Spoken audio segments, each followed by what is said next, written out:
আপনি কি জানেন? আপনি এখন চাইলেই গাড়ি আপনার নিজের মতো কাস্টমাইজ করতে পারবেন।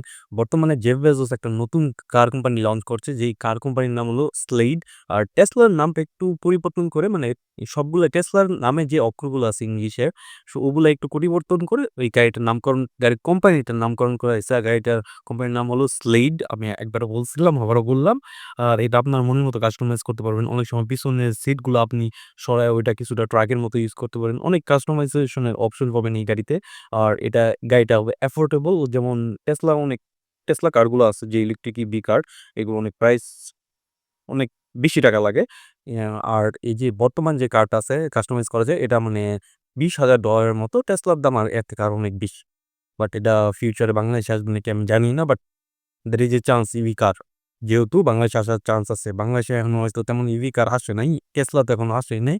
জাস্ট BYD আসছে। আর এটা আসলে তো ভালোই হয়। কাস্টমাইজ করে নিজের মতো মনের মতো চালানো যাবে।